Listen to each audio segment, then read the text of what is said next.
12ஆம் வகுப்பு பொதுத் தேர்வில் வெற்றி பெற்ற நான்குநேரி மாணவர் சின்னதுரை, திருநங்கை மாணவி நிவேதா ஆகியோர் முதலமைச்சர் மு.க. ஸ்டாலினிடம் வாழ்த்து பெற்றனர்.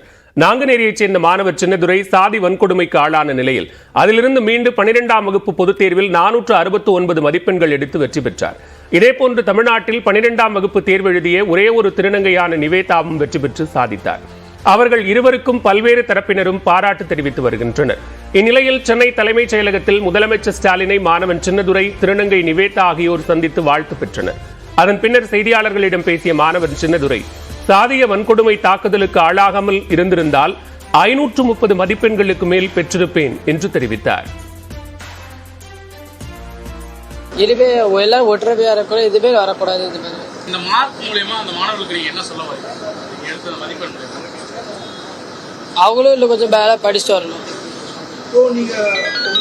சம்பவம் நடக்காம இருந்தா கூட அதிக ஸ்கோர் படிப்பேன். ஆமா ஆமா ஆமா 530 540 வாங்கியிருப்பேன். தனது உயர்கல்விக்கான செலவு முழுவதையும் அரசே ஏற்றுக்கொள்ளும் என முதலமைச்சர் உறுதியளித்திருப்பதாக திருநங்கை நிவேதா தெரிவித்தார்.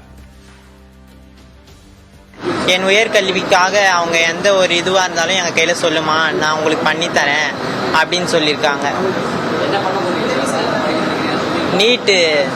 நீட் எக்ஸாம் எழுதியிருக்கேன். நான் முந்தானத்து நடந்த நீட் எக்ஸாம் எழுதியிருக்கேன். அதில் சீட்டு கிடைக்கும்னு நம்பிட்டு இருக்கேன்.